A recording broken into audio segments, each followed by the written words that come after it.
Tsuyoshi Tsukushiro, a humble dungeon cleaner, stumbled upon a mysterious golden ring that transported him to a world of beast folk. After narrowly escaping a divine punishment and discovering the ring's incredible powers, he embarked on a journey to become stronger, heal his injured sister, and navigate the challenges of two intertwined worlds. Armed with new skills and a mighty hammer, Tsuyoshi Tsukushiro had to level up, master his abilities, and confront dangerous enemies in both his original world and the fantastical realm of the beast folk. A powerful, intense red energy pulsated violently, interspersed with searing streaks of purple-white lightning. Shouting voices echoed, repeatedly demanding an execution, commanding that he should be killed. Lying amidst the electrical discharge and the glowing red ground was a young man, bound and seemingly injured. He looked around in a state of confusion, questioning himself about how his situation had devolved to that point. He tried desperately to make sense of his surroundings, wondering where he was. The source of the commanding voices was revealed to be a massive, imposing beast folk, clad in rudimentary armor. Raising a powerful clawed arm, the creature delivered a loud, forceful declaration, stating that the next one to receive divine punishment would be the lowly human who had intruded upon their sacred land. He explained that for thousands of years their territory, the sacred land of the beast folk, had remained isolated from the outside world. The powerful beast folk bellowed that for the first time in their history a human had managed to trespass upon them, and he classified this act as an act of war. He condemned the human for breaking their covenant and commanded that the divine punishment be brought down upon him. The bound young man remembered with desperation that he had been in a cave just a moment before, as the enraged cries of divine punishment rained down upon him. Sweat beaded on his face, his expression one of horror, as he wondered if he was truly going to perish in that strange world. The narrative then jumped back in time to 5 hours ago. Under a starry night and a glowing full moon, a man, Tsuyoshi, was walking toward what looked like a food stall or vehicle parked outdoors. A voice calls out to him, urging Tsuyoshi to hurry up and finish eating. Another man, seemingly a leader or older colleague, addressed Tsuyoshi. He told him not to stray once they were inside, explaining that 2 other cleaning teams were working besides theirs that day. He cautioned Tsuyoshi that if he slacked off, he would not even get any scrap metal. Tsuyoshi, the young man, was sitting and ravenously eating a bowl of noodles with a look of slight annoyance, asking why so many people were coming to a mere C-rank cave. The older man sitting nearby responded that it was the time they lived in, more cleaners were showing up, and clarified that they were not heroes. Suddenly, the older man's expression hardened. He sharply exclaimed, telling Tsuyoshi to get ready because the heroes were coming. He then suddenly rose and announced that they should go. Tsuyoshi, still stuffing his face with noodles, hastily agreed before being pulled away. One of the cleaners walked away from the food stall, carrying a shovel. He felt a shiver run down his spine, noting that even if it was just a C-rank cave, it still gave him chills when he got closer. He lamented that if a C-rank felt so chilling, he could not even begin to imagine the terror of A-rank or S-rank caves. As he and the other cleaners began their work standing in the portal of the cave, one of the others commented that it was odd, since there were only a few darklings there. Just then, a foot covered with metal armor came out from the portal. It finally revealed that the 2 heroes emerged, clad in radiant golden armor, glowing with a bright aura of power. One man looked pleased and said they were lucky to get a reward so easily, suggesting they had come out pretty well. The woman next to him agreed faintly. As the heroes walked past the cleaners, one of them sighed, reflecting that heroes were indeed cool, and he wished he could become one to earn such a substantial amount of money. The older cleaner sharply told him to stop grumbling, reminding him that he became a cleaner because he had failed the awakening test. The 2 heroes, their golden armor shining, continued past the group of cleaners. One of the cleaners then thanked the female hero and asked if they could go inside already. The female hero, tall and striking with long red hair, gave her permission. The young man, Tsuyoshi Tokushiro, reflected on his situation. He explained that after the heroes subdued the darklings in the cave, cleaners, commonly known as trash collectors, came in to collect the leftovers, emphasizing that they were completely unrelated to the heroes. Cleaners and heroes lived in different worlds. He held his shovel and stood in the cave entrance, his silhouette surrounded by the continuing golden aura of the entrance or portal, and thought to himself how he had failed the awakening test because of his physical constitution. Yet he had also wanted to be a hero. Once inside the cave, one of the cleaners observed that it was a ruined cave, and not very big since it was only a C-rank. The older man commanded them to work quickly, stating they did not have much time, and reminding them that the cave would close in 4 hours, so they needed to finish up and gather there. Tsuyoshi acknowledged the order. He began digging through the wreckage, only to be shocked when something emerged from the ground. He struck something and excitedly discovered a piece of discarded armor, realizing it was a fragment of a shield. The older man, seeing his find, chuckled that this was a good sign, and that the fragment was worth some money. He then added a somewhat callous remark to Tsuyoshi, saying it seemed like his parents in heaven were watching over him. Tsuyoshi smiled and said that might be true, and decided to search a little deeper inside. The older man called out a reminder not to forget that they would meet up in 3.5 hours. Tsuyoshi, now deeper in the cave, acknowledged the reminder and muttered to himself that the good stuff was usually deeper, so he should keep going. 3.5 hours later, Tsuyoshi looked worried and exhausted as he continued digging. He found it strange that there was nothing else there, thinking to himself that if all he had was a single shield fragment, that was not good. The older man's voice echoed from a distance, calling out to Tsuyoshi that it was almost time to meet up. Tsuyoshi hastily replied that he was nearly done. Tsuyoshi mentally worried that the fragment he found would not even cover one day of Karina's medical expenses, realizing he desperately needed to hurry and find something more valuable. He noticed a round structure which he identified as a well. He sensed something there, believing he smelled treasure. He questioned himself why there would be a well inside the cave, then rationalized that since it looked dried up, there might be something valuable inside. He thought that if he could find some undamaged equipment, it might cover a week of Karina's medical expenses. Tsuyoshi glanced down into the well, his eyes drawn to the shimmering object below. At the bottom of the well, Tsuyoshi found a skeletal hand still clutching a ring, which was glowing faintly. Tsuyoshi cautiously descended into the narrow, dark, dry well. He realized it was a corpse left behind, seemingly unnoticed by the heroes until he finally picked up the golden ring. He looked closely at the ring which had symbols engraved on it. He exclaimed in excitement that he had found a rare item, a ring. Tsuyoshi rejoiced, knowing that this kind of equipment usually had some small status-boosting effect, but more importantly, it sold for a great price. He celebrated, thinking he had made a fortune. Tsuyoshi was very excited and decided to wear the ring for now and have its level checked by Mr. Nakazato later. He knew he had to hurry and regroup, silently thanking his ancestors. He slipped the ring onto his finger and immediately a surge of dazzling light erupted. Tsuyoshi gasped as he felt an intense, painful sensation spreading through his hand and arm, exclaiming in surprise and asking what the ring was doing to him. A notification window materialized before him, displaying the message that the boundless ring had recognized him as its owner. From then on, the boundless ring could not be removed or have its ownership changed, and the boundless passage would open shortly. Tsuyoshi looked around frantically, asking whose voice that was. As he spoke, a swirling bright yellow portal began to open on the floor of the well beneath him, leaving him completely bewildered and questioning what it was. A terrified Tsuyoshi yelled for help, as the intensifying golden yellow swirling portal began to pull him in. Tsuyoshi's voice echoed from outside the well, where the other cleaners were gathering among the ruins. One of them turned and asked if that had been Tsuyoshi's voice. The older man noticed Tsuyoshi was missing, and questioned where he was, as he had been there just a moment ago. The other cleaner concluded that Tsuyoshi probably went to search another area. Another cleaner commented that Tsuyoshi was certainly giving it his all, unfortunately not succeeding in becoming a hero. He decided they still had time and should wait for him. Meanwhile, Tsuyoshi was forcefully pulled down into the swirling light, his hands and shovel flailing as he was engulfed in the bright yellow torrent. When he regained consciousness, he found himself captured by the beastfolk, standing before an altar as one of the criminals scheduled to receive divine punishment. He observed the scene, a large weapon-like object resting on a high altar, surrounded by beastfolk, all under a pulsing red glow and crackling with powerful blue-white lightning. He realized that the divine punishment referred to a terrifying lightning strike that would fall upon the altar. He concluded that this place seemed to be a sacred land for the beastfolk, and wondered if he had been sent there directly from that well. The Beast King, a massive figure with glowing red eyes, sat on a spiked throne and ordered the ceremony to begin. The orc leader told his kin that 3 major criminals would be executed that day. He introduced the first criminal, one of their own, and revealed the crime, selling confidential information about their territory to the despised elves and humans.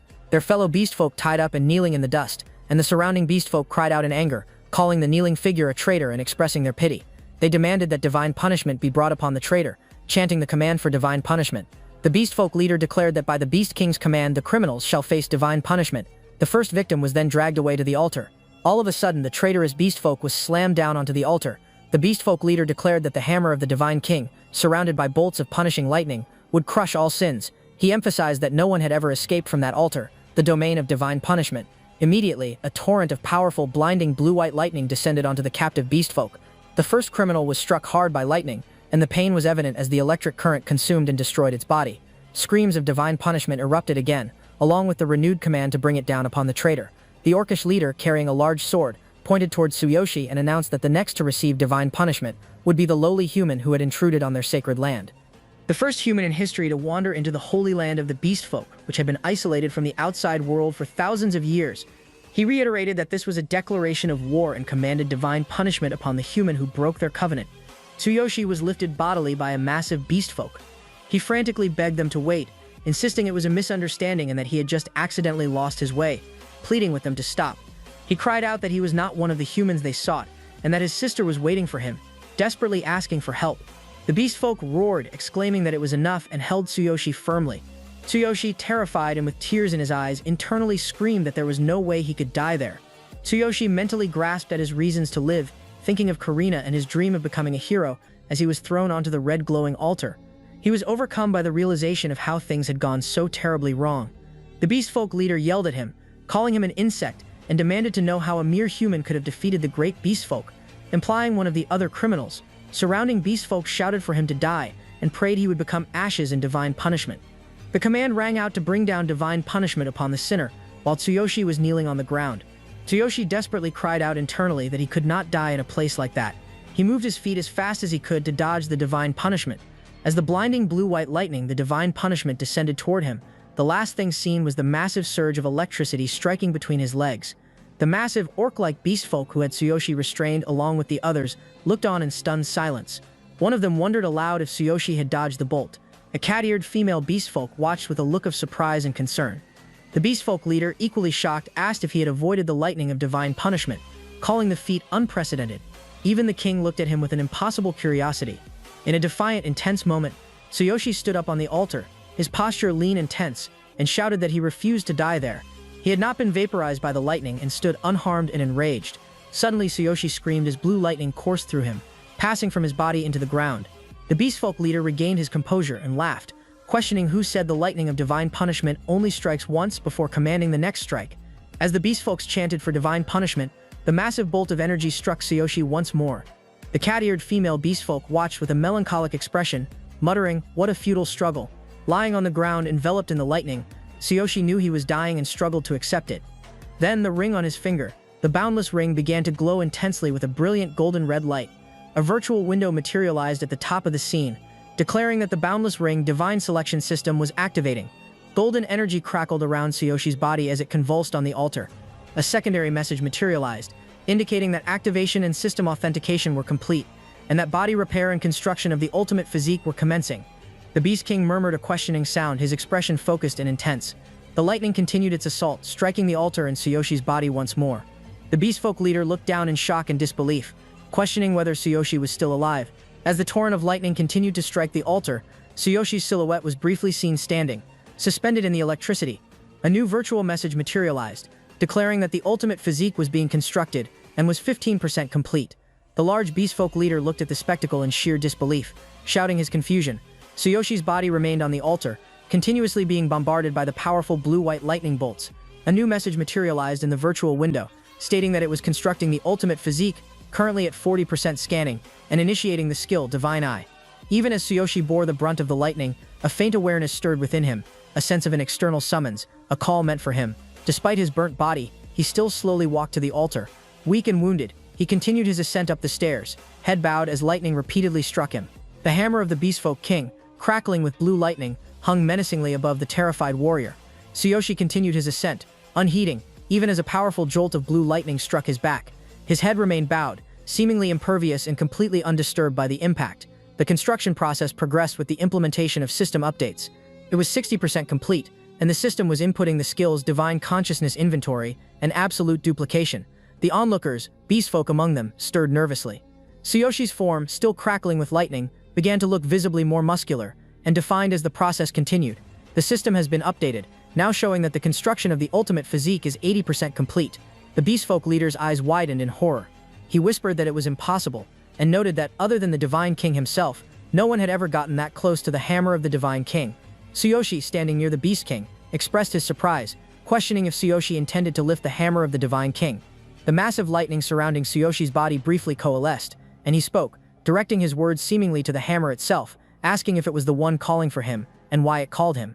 The construction system has completed its process, resulting in the ultimate structure being built.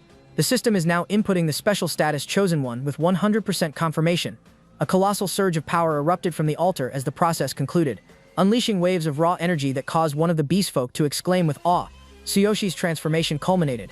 He stood fully upright on the altar, his physique now heavily muscled and defined, the ropes binding him having been torn away by the raw electrical energy. His eyes glowed with the same vibrant blue-white light as the divine punishment, and he let out a shout of raw newfound power. Imposing, intense beastfolk resembling orcs stood in a challenging stance. Then a blinding, explosive surge of blue, crackling energy erupted between them, dominating the immediate space with its sheer power. Amidst the chaos of the spiraling energy, a declaration resonated from within, acknowledging its summons as the Divine Hammer. Fierce blue energy converged, forming around a hand that grasped the power.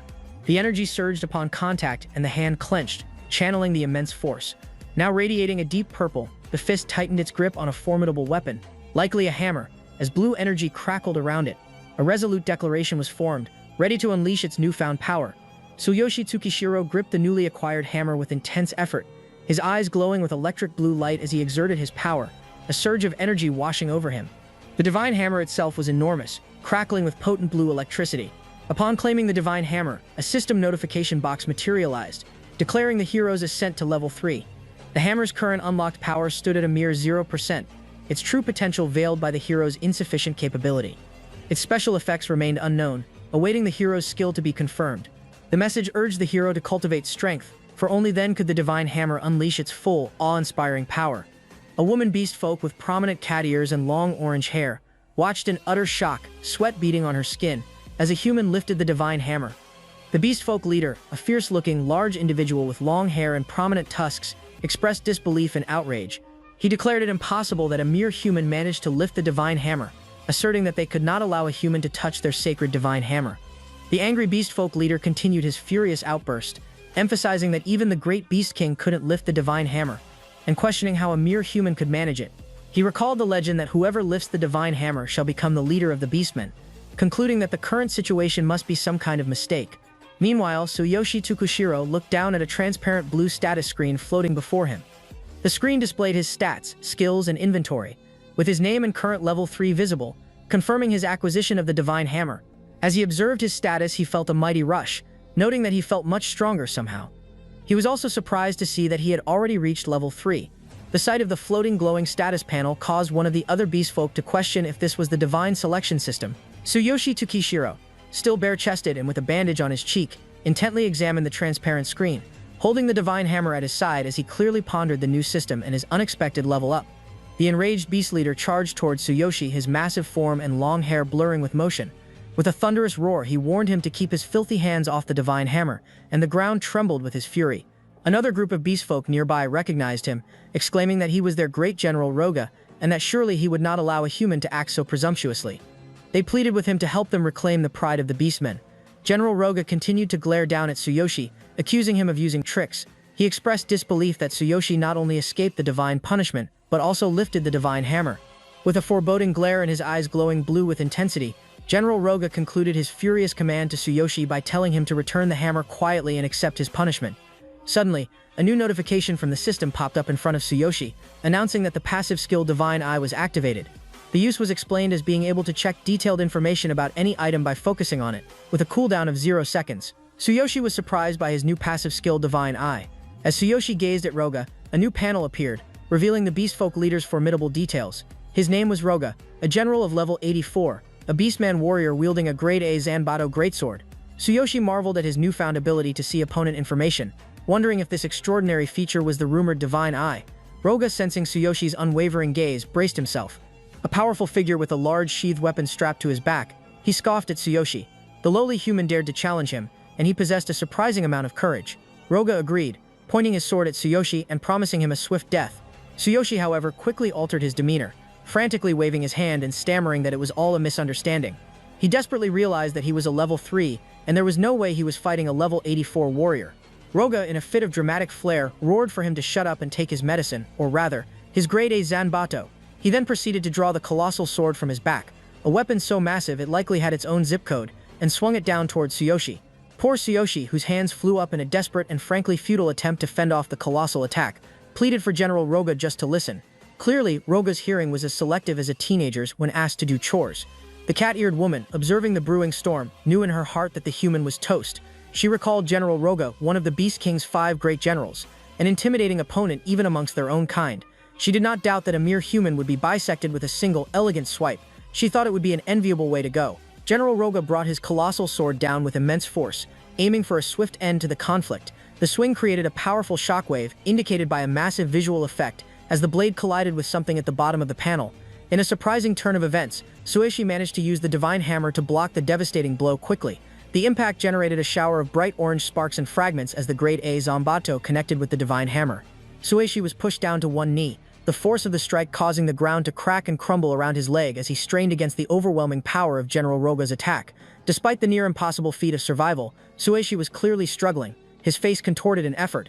he expressed utter shock that he actually blocked the attack. He then realized the incredible durability of his new weapon. Even though his hands were numb from the impact, he exclaimed that the hammer was incredibly sturdy. General Roga found himself utterly dumbfounded. The human's ability to parry his quick slash and for their body to absorb the impact using only a hammer defied all expectations. Refusing to be deterred by this unexpected durability, Roga prepared another massive attack, telling Sueshi he was lucky the hammer saved his life once, but promising it wouldn't happen a second time. Sueshi, desperately trying to avoid being flattened, yelled back that it was all a huge misunderstanding.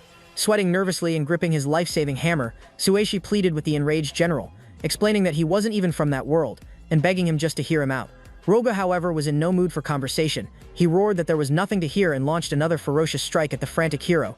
General Roga's second strike didn't directly hit Sueshi, but instead, Roga managed to get a grip on Sueshi with one hand. Sueshi was yanked up off the ground, looking distressed as Roga let out a triumphant shout. Roga declared his plan to toss Sueshi into the sky and finish him off with a technique called Earthquake Shaker. Sueshi was midair and being spun around, entirely in the Beastman General's power. Tossed violently, Sueshi activated Absolute Replication. This new ability allowed him to sense an opponent's heart and replicate one skill, with a 0-second cooldown. However, only one skill could be stored at a time, replaced by new replications. Despite his peril, Sueshi gained a game-changing power.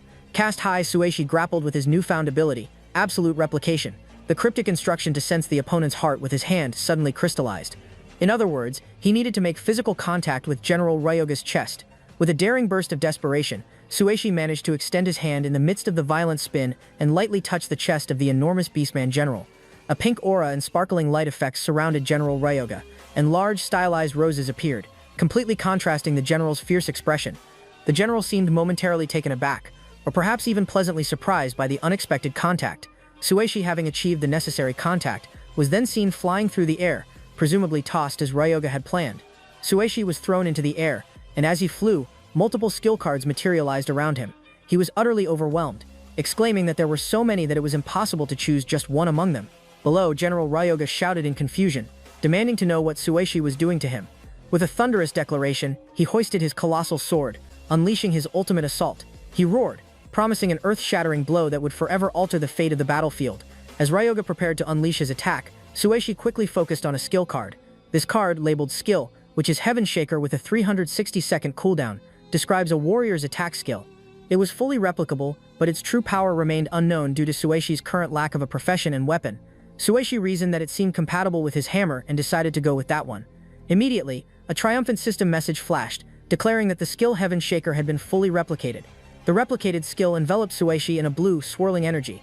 However, even with the new skill, Sueshi was still hurtling away while Ryuga was shouting desperately that he couldn't afford to die there. General Ryuga concluded the naming of his technique Heaven Shaker, bringing the massive sword down upon what appeared to be the now replicated skill target. General Ryuga froze midair, witnessing the human below replicate his signature blue energy attack. His shock was palpable, and he was wondering how this impossible feat was occurring. The two attacks collided in a brilliant flash of blue energy and force, shattering the ground and sending fragments of rock flying in all directions. The beastmen and the cat-eared woman froze, their jaws practically on the floor. Even the woman herself stared, utterly flabbergasted, as if someone had just told her that a turnip could win a beauty pageant. In the next moment, the general's massive body was sent crashing into the ground, kicking up a huge cloud of dust and debris, having been struck by the replicated Heaven Shaker skill. His face showed a look of pain and absolute surprise as he hit the earth. General Ryuga hit the ground, looking utterly perplexed. He mumbled to himself, finding the replicated attack strangely off. It had not hurt Tsuyoshi at all. In fact, he experienced a bizarre, almost pleasant sensation. Meanwhile, Tsuyoshi was already receiving a new system notification. It stated that due to being level 3, without a profession and unable to use a weapon, no damage was inflicted on the opponent. He was advised to improve his abilities to increase effectiveness. Tsuyoshi stared blankly at the notification screen. In stark contrast to the intense battle, General Ryuga, a formidable figure, was sprawled on the ground, defeated. Meanwhile, Tsuyoshi stood remarkably unharmed, a small blue informational window hovering beside him. General Ryuga quickly got back up, furious at the realization that his own technique had hit him but was completely unharmed. His eyes blazing with fury, he screamed at Tsuyoshi that he was a filthy human and asked how he dared to humiliate him. At last, an immense, unseen force had witnessed enough of the escalating conflict. A vast crimson field of pure energy erupted and swept across the terrain, as a thunderous voice boomed declaring the fight was over, sweeping past the stunned General Ryuga. The powerful red energy field originated from the Beast King himself. A chorus of beastmen realized what was happening, exclaiming that it was the Beast King, and that the Beast King himself was expected to take action. The cat-eared woman stood frozen, a peculiar blend of awe and sheer terror painting her face as she found herself muttering the name of the Beast King. A shockwave of pure force accompanied the energy, impacting the surroundings and throwing debris into the air. Blown backward by the sheer force of Beast King's power, Tsuyoshi's teeth gnashed against the relentless wind. He managed to pry one eye open just in time to witness the unfolding chaos as a final, lingering cloud of dust and air engulfed him. The entire immediate vicinity was bathed in the red glow of the Beast King's power. The dust and smoke cleared, revealing the colossal form of the Beast King, who had been hidden until now. His presence was so overwhelming, but the Beast King itself immediately knelt, head bowed in submission, surrounded by the powerful red aura. In fact, all the beastmen, including the cat-eared woman, had instinctively struck with awe and reverence. It made the very air around them hum like a forgotten refrigerator. The Beast King, who knelt in front of Tsuyoshi, spoke, acknowledging Tsuyoshi's possession of the Divine Hammer. He declared that it seemed the human had truly been chosen by the Divine Hammer, concluding that this may indeed be a sign from the gods. Tsuyoshi, still clutching the hammer, looked up in stunned surprise. The Beast King, an immense presence, towered over him, gripping his shoulders and filling the space.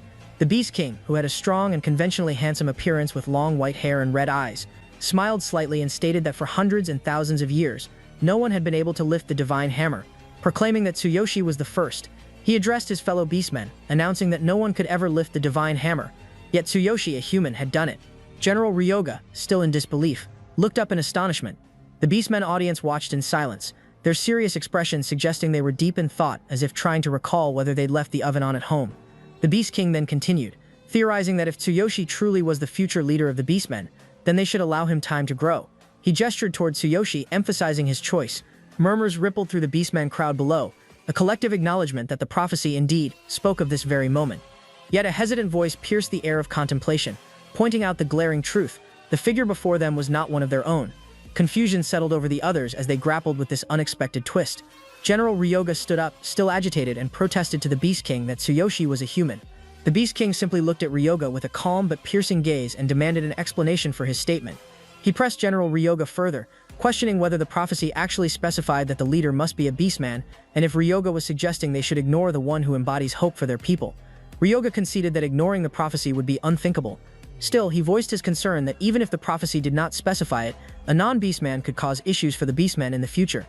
The Beast King disregarded his concerns and turned his full attention to the hero. With an intense expression, the Beast King spoke directly to Tsuyoshi, demanding to know his name, so Tsuyoshi Tsukashiro replied with his name. The Beast King accepted the name, then laid down his terms, stating that if Tsuyoshi were willing to carry the beastmen's future on his shoulders, he would set him free.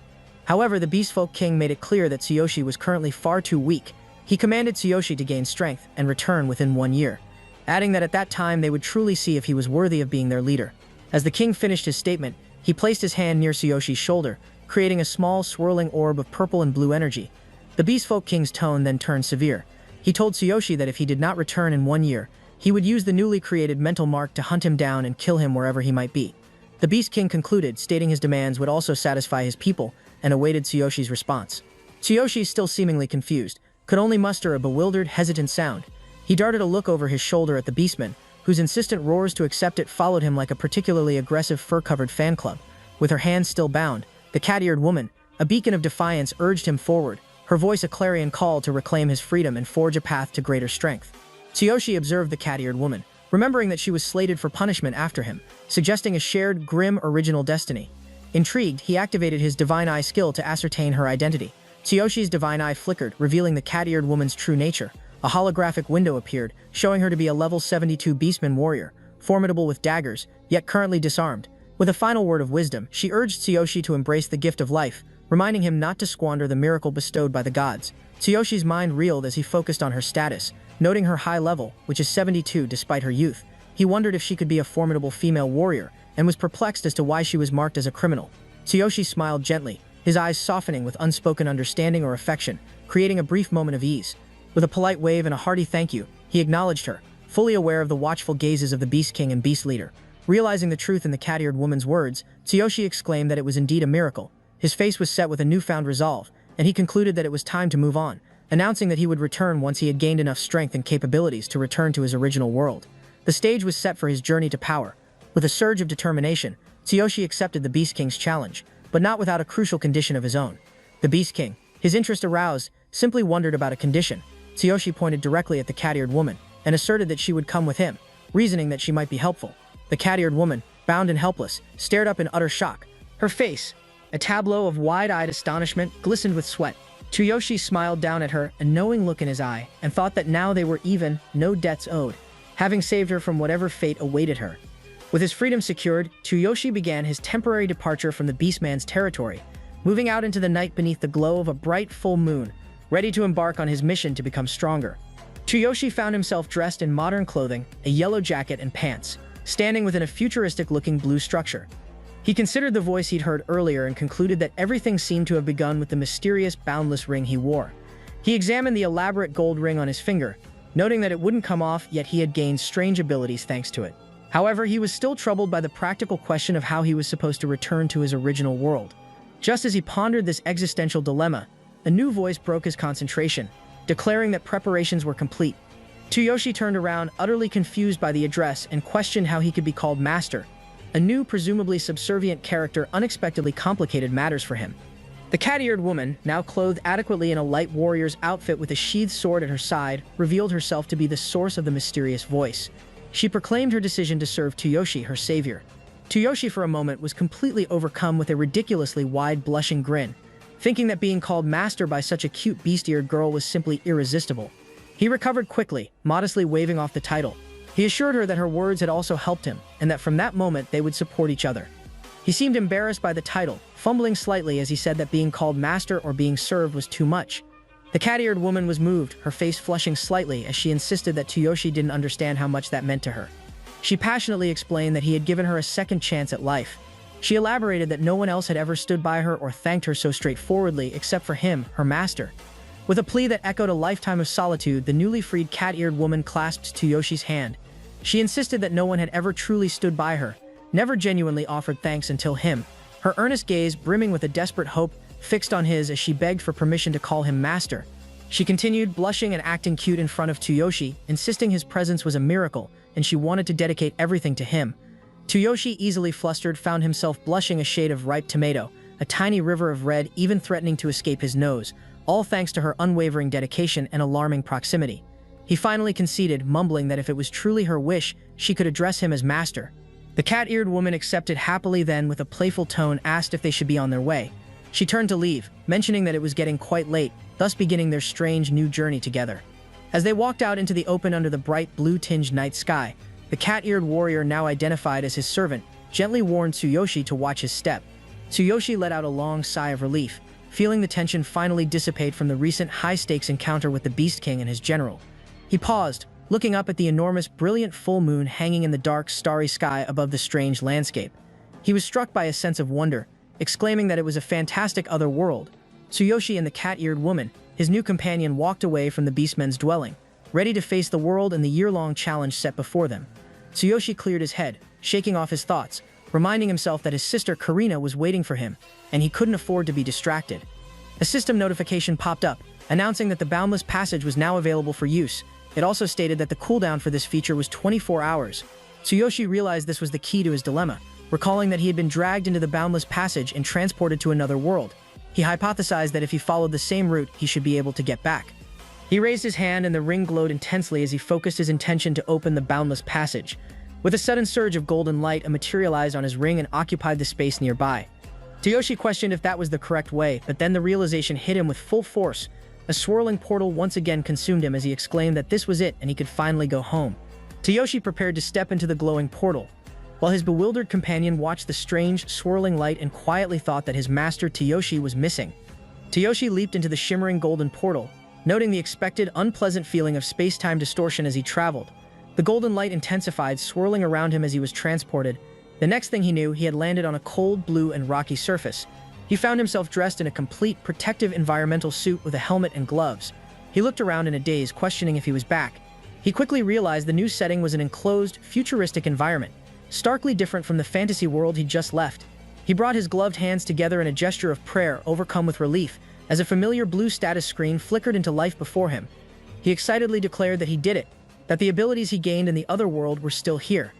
Tsuyoshi looked at his status screen and noted with satisfaction that his level was still 3, and his occupation and weapon slots were still empty. Crucially, the Divine Hammer remained in his inventory of Divine Consciousness. A further system notification confirmed that personal stats are shared across both worlds, But items are not. To use items from another world, they must be placed in the divine consciousness inventory beforehand. He was relieved that since the levels were shared, with that, leveling up in any world wouldn't be a problem, and he deduced that the divine hammer had traveled with him because it was in his inventory. A sudden thought, however, made Tsuyoshi question the implications of being a hero at his current level 3 status.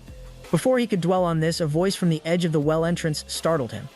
A man in a similar environmental suit was looking down at him and demanding to know what all the commotion was about, telling him to get out quickly before the cave closed. Tsuyoshi, confused as he spent hours in the other world, asked why the man was still there, and why he hadn't moved for hours. He realized something was terribly wrong, noting that he had spent at least 5 hours in the other world, yet the older man was still there. He emphasized that something was definitely not right. The man in the suit reached down and grabbed a rope, urging Tsuyoshi to hurry up and get out, as the cave would close and trap him inside forever if he dawdled. This realization hit Tsuyoshi with an epiphany. He understood that the time was frozen and climbed out of the opening via the rope. He was struck by an astonishing realization that the time in the other world had stood completely still while he was in the other. He lightheartedly compared it to something straight out of a manga. He then considered whether time was also frozen in that other world. The implications of this were vast, and he continued to ponder the enigma of the ring, wondering about the original owner of the boundless ring, as his gaze settled on a skeletal hand embedded in the rock. As the other man assisted Tsuyoshi from the cave, Tsuyoshi unexpectedly paused and addressed the older man, who, taken aback, inquired about the matter. Tsuyoshi turned, a sly, knowing smile playing on his lips, and confidently inquired about the next awakening test, asking if it was scheduled for the very next day. Tsuyoshi, with his ambitious heart, realized that time hadn't passed, and all his newfound power remained. He was now poised to enter the official test with a borderline superpower advantage. It was a bleak scene, with rain pouring heavily over a destroyed urban landscape. Tsuyoshi, much older and battle-worn, was running through the downpour, his face gritted in pain. He dashed, a frantic cry tearing from his throat, his sister clinging to his back as they fled. Heavy rain lashed down onto a city utterly destroyed, with jagged remains of buildings piercing the sky. A figure, clearly in distress, stumbled through the wreckage, their body covered in blood and grime. Caught in the maelstrom of a city in ruins, he found himself in a desperate struggle for survival. A colossal armored adversary, pulsating with crimson energy, bore down on him, its massive fist pulverizing the very earth beneath their feet. Rain lashed down, mingling with the blood dripping from Tsuyoshi many wounds. On his back, his sister's voice was a weak whisper, lamenting the numbness in her legs and questioning the fate of their parents. The colossal armored enemy continued its relentless, devastating assault, pounding the ground with terrifying force, sending shockwaves and debris flying as Tsuyoshi frantically sought an escape. He stumbled and fell, desperately trying to shield his younger sister, who was still clinging to his back amidst the chaotic destruction. Both were soaked to the bone and covered in cuts and mud. Tsuyoshi, with tears streaming down his face, cried out for his dad and mom, his voice filled with unbearable anguish and despair as he looked on in horror at something just out of sight. The sheer trauma of the moment was overwhelming as he clutched his sister tight, the sound of explosions and the weight of his grief pressing down on them both. Chaos erupted, and through it, a man's voice tore through the air, screaming Tsuyoshi's name. He urged him not to stop, desperately telling him that if he stopped, he would die, and so he must keep moving. He cried desperately, shouting and pleading with his uncle Nakazato about his parents' distressing situation. Uncle Nakazato placed a hand on his shoulder, attempting to soothe him. Uncle Nakazato, his eyes filled with concern for Tsuyoshi's pain and predicament, warned him not to return for his parents. He explained that if Tsuyoshi did, both he and his sister Karina would also be consumed by the darkness. Tsuyoshi, still in a panic, informed his uncle Nakazato that his parents were still at their house. The monstrous creature continued its rampage, leaving a trail of destruction and dust-filled streets in its wake. From the settling debris, Tsuyoshi and his uncle emerged. Tsuyoshi urgently requested his uncle's help to transport his injured sister Karina to the hospital quickly.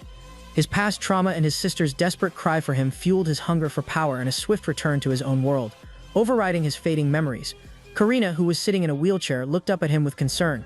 She asked him if he was sure he was okay to retake the awakening test tomorrow, especially since he had only just returned from work. The nurse remarked on Karina's enduring thoughtfulness, urging her to prioritize her own rest as well. Tsuyoshi gently reassured her, noting her constant thoughtfulness and reminding her to make sure she also took time to rest. He then asked her if her legs still hurt. A nurse interjected, reminding Tsuyoshi that the nerve pain occurred regularly as a result of the nerve damage, so Karina needed to make sure she took her medication. Karina, meanwhile, bravely insisted she was okay, though her expression showed discomfort. She admitted that while she couldn't stand the pain anymore, she was used to it by now. Tsuyoshi looked at her with sadness, realizing that Karina was truly suffering. He activated his cheat ability, Divine Eye, and a transparent screen appeared, revealing a brutal truth. Both of his legs were trapped under a collapsed building, with 98% of the nerve cells necrotized. causing intermittent nerve pain. There was no possibility of natural recovery, and the grim prognosis at the bottom read a 1% chance of walking unaided again. Tsuyoshi brooded over the chilling diagnosis, which is a mere 1% chance of Karina walking unaided again, thinking how tough it must be for her. He lamented that his sister should have been able to live a normal life, attend school, socialize with friends, and go on trips, believing she must have wanted to spend every day with a smile on her face. He reaffirmed that Karina was his only family, and that he couldn't bear to see her suffer any more than she already had. He vowed that even if the odds were close to zero, he would ensure she could stand on her own again. Walking away from the hospital, he bolstered his resolve that as long as there was even a 1% chance, there was still hope. He was determined that there must be a way to accomplish the mission.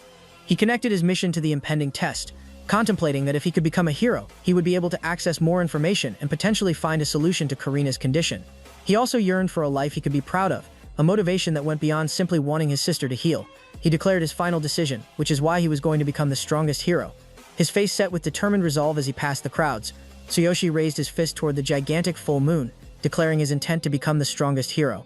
The scene then shifted to the brightly lit, modern exterior of the BTG, or the Brave Test Group Awakening test site, bathed in the moonlight. Inside the building, the testing official announced the results of one applicant. The measurement results were level 3, with a combat power of 540. The official then offered his congratulations to one of the takers of the examination, proclaiming that the applicant was now a hero. He directed the successful applicant to accept the hero's emblem, customized based on the test results. A young man with blonde hair and wearing sunglasses erupted in a triumphant cheer. He had finally achieved his dream of becoming a hero.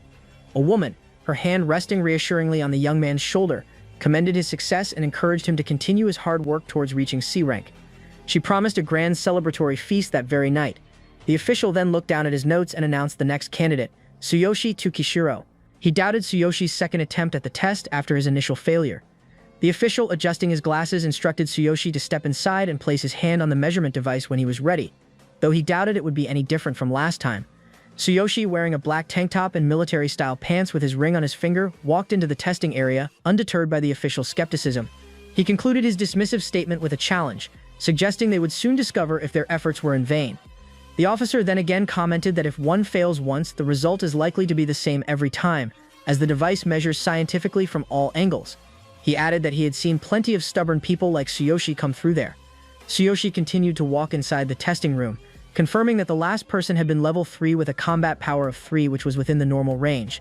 Tsuyoshi stepped up to the device as he prepared to place his hand on the measurement pad, a screen showing a level 3 flickering to life. He mentally noted that he was also a level 3 that time, so he should qualify to be a hero, but wondered exactly how high his combat power would be. Tsuyoshi took a deep breath, telling himself he needed to take the measurement seriously. With focused intensity, he activated his power, and a notification flashed, Ultimate Physique Activation. His body was instantly covered in a complex pattern of glowing red lines, and his eyes turned completely white as he channeled his full strength, sweat beading on his skin. He slammed his hand onto the measurement device with an explosion of raw power. A vortex of red, pulsing energy erupted from the contact point, overwhelming the entire panel. Outside the testing chamber, the official was utterly taken aback by the sudden energy surge, hesitating while speaking, as if it felt like an earthquake. The measurement display went completely haywire, flickering between a seemingly impossible score. The final number that settled on the massive digital screen, vibrating with red light, was an unbelievable jaw-dropping combat power. Tsuyoshi's hidden power was far beyond what the machine could measure. The system publicly displayed Tsuyoshi's official, slightly sanitized results, which indicated a level 3 measurement and a combat power of 5400. It proudly announced that the 30-year-old level 3 hero combat power record had been broken, with the previous second-place combat power being only 920. Tsuyoshi smiled smugly, realizing his 5400 was 10 times more than the last guy. He mused that he thought he had gotten a somewhat sturdy body, but he didn't expect this result. He assumed a powerful, confident stance, concluding that everything was proceeding as planned. He affirmed his goal to become the strongest. A new curiosity took hold of him, and he decided to check the limits of his most potent tool. He was curious about the power of the Divine King's hammer. He concentrated, and a burst of fierce blue energy exploded from his hand. A system notification flashed, detailing the limitations. Due to an insufficient level and other conditions, the true potential of the Divine King's hammer could not be unleashed. Forcing the release would drain an enormous amount of energy. The brief duration of release was listed as 1 second, indicating his current limit for tapping into the Divine King's hammer's raw power. Tsuyoshi accepted the 1 second time limit for the Divine King's hammer's forced release, concluding that 1 second should be enough time for the machine to calculate the resulting combat power roughly. He decided to test the limit, saying that he would give it a shot. He gripped the divine hammer and slammed his hand back onto the measurement pad. He dramatically shouted, unleashing the power of the Divine King's hammer, his eyes glowing red with the effort. A system notification immediately appeared. The power of the Divine King's hammer had been unleashed. The release duration was 1 second. The strain was immediate and intense. Tsuyoshi cried out as his entire body's energy was drained in an instant, surrounded by a swirling vortex of potent blue-purple lightning and energy. Fighting against the debilitating energy drain, he managed to shout at the machine to hurry up and measure it, demanding to know how much his combat power had increased. Tsuyoshi's face contorted in a mix of agony and frantic determination. The forced release of the Divine King's hammer was cataclysmic. A massive vortex of purple energy erupted from the measurement area, briefly illuminating the entire city skyline at night. People outside were terrified, wondering if there was an earthquake or what was happening in the sky. The testing chamber's screen violently flashed red, blaring warnings of an energy overload and an inability to measure the current output. The building's lights flickered and went out as the surge caused a total blackout. The official, completely terrified, was thrown against the glass, frantically shouting that due to the blackout, the test was suspended and everyone needed to evacuate immediately. Tsuyoshi, utterly exhausted and drained, leaned against the measurement chamber, letting out a groan of profound fatigue. His body was visibly emaciated and sickly, demonstrating the enormous energy drain of the 1-second release. The official saw the barely standing Tsuyoshi and cried out in utter terror and confusion, demanding to know who he was. Tsuyoshi, back in the hallway, looked slightly pale, musing to himself that he had underestimated the Divine King's hammer and didn't expect it to drain his entire strength in just 1 second. He resolved to avoid using the Divine King's hammer until he had gained proper strength. Despite the slightly concerning test results, he couldn't help but flash a dazzling, albeit slightly manic, grin. His hero's emblem, which probably cost a fortune, practically gleamed with self-satisfaction on his chest. He declared to no one in particular that he was officially a hero now. Meanwhile, Tsuyoshi returned to the training grounds, continuing his pursuit of becoming a hero. A majestic old warrior in golden armor introduced himself as Gaia, the hero responsible for their training. Tsuyoshi used his divine eye on Gaia, revealing his status. His name was Gaia. He was level 9, his occupation was warrior, and his combat power was 1200. Gaia warned the assembled new heroes that the instruction would be strict, but they would need to keep up. Tsuyoshi and the other new heroes, including a grinning, bespectacled man, responded with a chorus of agreement, showing their readiness to take on the challenges ahead. Tsuyoshi, comparing his trainer's combat power to his own perceived maximum, mused that 1200 combat power at level 9 was low, wondering how high his own combat power would be at that level. The trainer, Gaia, was inwardly irritated by his current duty, thinking he would rather be exploring a D-rank dungeon than doing this menial work, as he looked at the group of new heroes. He then dramatically announced that all of them would be entering a D-rank dungeon the next day, adding that after some field experience they would figure out which occupation suited them best. There was even a chance for low-level item drops. The ink on their hero certificates was suddenly barely dry when the dungeon master dropped the bombshell or challenge. One of the freshly minted champions, clearly expecting a congratulatory tea party, yelped in surprise. Their heroic journey was kicking off with a bang, or rather a whump into a monster-filled pit. Another trainee asked if there wasn't supposed to be a week of basic physical training first, while the bespectacled man asked if they shouldn't decide on their occupations before entering the dungeon. Gaia, his face set with a fierce, yellow-eyed glare, scoffed at the idea of basic physical training. He loudly declared that they didn't have time for that, asserting that now that they were heroes, they would be honing their skills through real combat. Gaia concluded his fiery speech by declaring that it was his way of doing things. He issued a final warning that the training would be strict, and if they couldn't keep up, they should leave, demanding to know if they understood. The terrified new heroes, lying on the ground after his dramatic announcement, weakly responded that they would follow orders. Gaia then scoffed, reiterating that there would be no questions asked, only orders to follow. Tsuyoshi watched his fellow trainer, understanding that Gaia was simply venting his frustration. Even a hero, after all, was still human. However, he ultimately disregarded the trainer's dramatic display. His mind immediately drifted to his new companion in the other world. A blushing image of the cat-eared woman filled his thoughts. Tsuyoshi's face contorted into a ridiculously wide, nose-bleeding grin of excitement. He reveled in the fact that he now had a level 72 beast girl waiting for him. He promised himself that once the cooldown for the Boundless Passage was over, he would head back to the other world, eager to meet his new destiny. That night, in Tsuyoshi's apartment, a news report was playing, informing viewers that a power outage had affected certain areas of the city due to the earthquake that occurred around 7 p.m. that night. Fortunately, no injuries had been reported from the quake, and the Hero Union was currently investigating the incident. Tsuyoshi, sitting in his room, declared he was ready, as the cooldown for the Boundless Passage was over, and it was time to head back to the other world. His plan was clear: he would grow stronger there, choose his occupation, and gather all the necessary equipment for the future.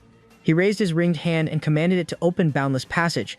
The ring pulsed with an intensely bright golden light, and a wormhole of sparkling light and blue energy opened up below him.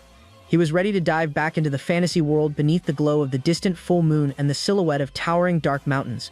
Tsuyoshi found himself back in the mountainous landscape of the other world, landing gracefully. He observed his surroundings, noting that the scenery was just as it had been when he left. He then noticed a crucial detail. His clothes had reverted to what he wore the first time, the yellow jacket and boots. He deduced that once one leaves that other world, both time and equipment revert to their original state. This explained why his armor and the passage of time were reset upon his return. His companion, a woman with prominent cat ears, leaned over him and asked what was wrong, her considerable assets nearly eclipsing his view. Tsuyoshi was momentarily stunned by her impressive presence. He'd almost forgotten about the big one, the large cat-eared beast with a prominent bosom. Tsuyoshi quickly came to his senses, sheepishly dismissing it as nothing. With a fresh burst of enthusiasm and a telltale blush, he declared it was time to level up, and still slightly flustered with a nosebleed, eagerly gestured for her to lead the way.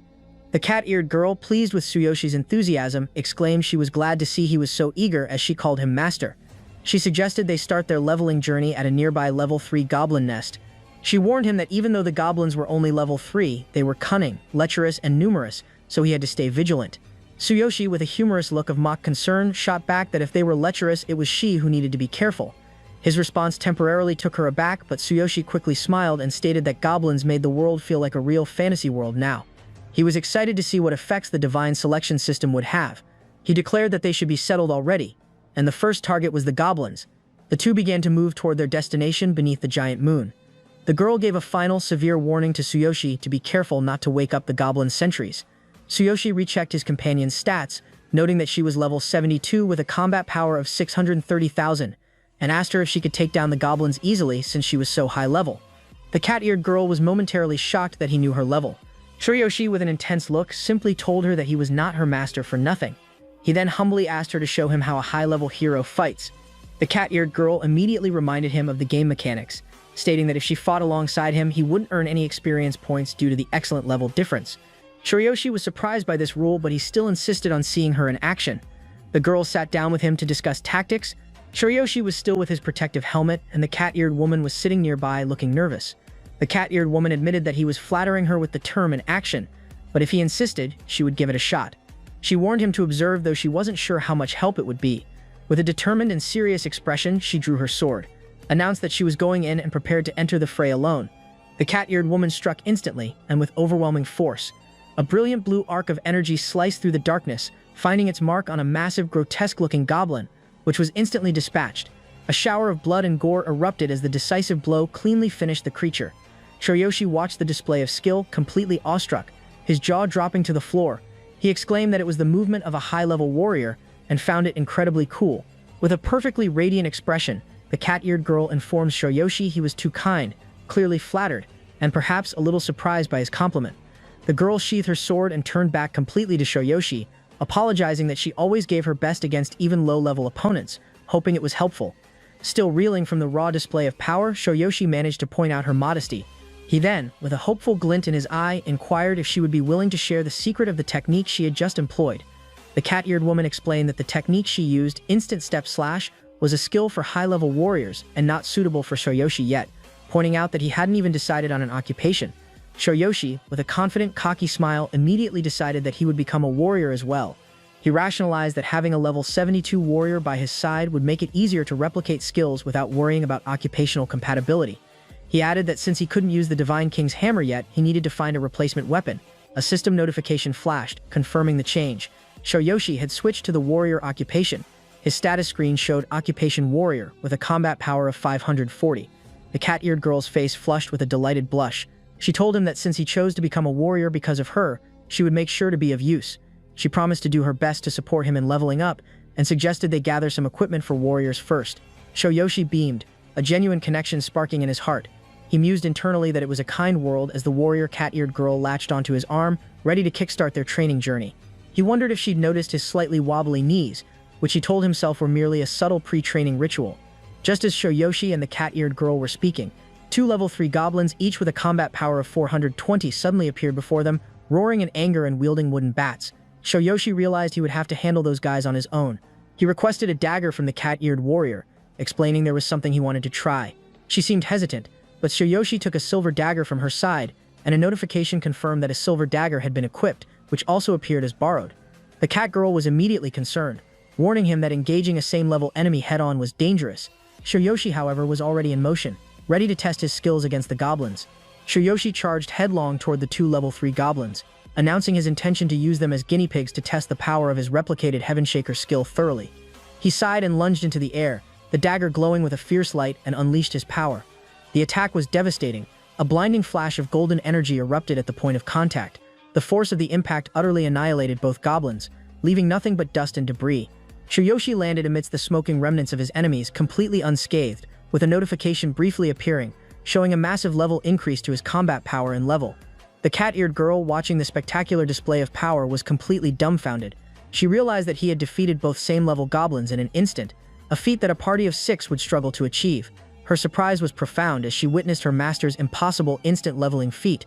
Tsuyoshi stood proudly over the annihilated goblins, his borrowed dagger in hand, with triumphant EXP Plus notifications floating around him.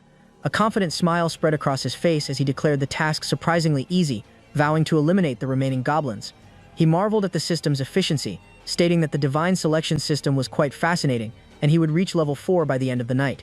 With a shimmering screen before him, Tsuyoshi beheld his destiny, level 3 warrior, wielding a borrowed silver dagger, and armed with the awe-inspiring replicated skill Heaven Shaker. Only 50 experience points separated him from his next evolution, a mere fraction of the 3,000 needed. The path was clear, the challenge immense, but Tsuyoshi was officially on his way to becoming the greatest hero across 2 realms. With a contrite expression, the cat-eared woman apologized for the inconvenience, offering Tsuyoshi a rough wooden stick as a temporary weapon. He accepted the item, and a status update instantly materialized before his eyes, revealing his weapon as a worn-out wooden stick. Yet, he still possessed his replicated skill Heaven Shaker and his low experience level of 50 out of 3,000. Tsuyoshi, undeterred, brightly stated that even a goblin stick wasn't too bad. The cat-eared girl, however, was serious about his survival, insisting that they must hurry and gather some basic equipment, as his current gear offered almost no defense. Tsuyoshi acknowledged her concern, agreeing that without proper equipment, he realized that he was completely vulnerable to attacks, especially since his current defense was 0. He concluded that he would need not just a weapon but armor as well. Tsuyoshi then paused, mentioning he had done a little research on the Divine Consciousness inventory earlier, leaving the final thought hanging in the air as he focused on his next steps. Tsuyoshi continued his internal monologue regarding his inventory, reading the system information. His Divine Consciousness inventory was a space that existed solely in his consciousness, unaffected by the real world. Its current slot count was 2. He realized that unlike standard item storage, items placed in the Divine Consciousness inventory could be used in both worlds. He excitedly deemed this to be interesting. He checked his current status. His combat power was 5,400, and his current weapon was a worn-out wooden stick. The Divine Hammer occupied one of his 2 inventory slots, leaving only 1 slot remaining. A final piece of information appeared. The Divine Consciousness inventory described the Divine Consciousness as a tool that grows through training and is also influenced by one's abilities. Leveling up would expand the slots. He synthesized the information, concluding that as he trained, grew, and increased his level, his Divine Consciousness inventory slots would also expand. He realized the predicament of his limited inventory and wondered how he could increase the slots. He couldn't simply discard the hammer, and having only 1 open slot was inconvenient. Tsuyoshi's mind drifted back to the inventory problem, observing the cat-eared girl and mentally noting that a complete set of equipment in both worlds was divided into 5 parts: head, arms, torso, thighs, and feet. He was so absorbed that the girl noticed him staring and asked if there was something on her face. He quickly shook off his distraction, making a flirtatious internal comment about the irresistible nature of beast-eared girls and wondering about other races in that world, before giving a casual dismissal, claiming he was just checking if she was still following him. With a frantic shout, the girl warned her master of the danger lurking behind him. Tsuyoshi barely had time to turn, a bewildered hun escaping his lips, before a group of level 4 goblins, fully alerted to their presence, was upon them. They were leering and shouting about an intruder and a woman. The cat-eared girl swiftly moved to intercept the closest goblin with her sword, as Tsuyoshi was knocked backward by the sheer momentum of the charging enemies. The urgent need for him to level up quickly was now a matter of immediate survival. The cat-eared girl moved with incredible speed, pulling Tsuyoshi back and drawing her sword to intercept the charging level 4 goblin, warning him that the goblins got stronger as they went deeper, urging him to stay alert. Tsuyoshi, still focused on exploiting his advantage, immediately asked if that meant the experience points earned would also increase.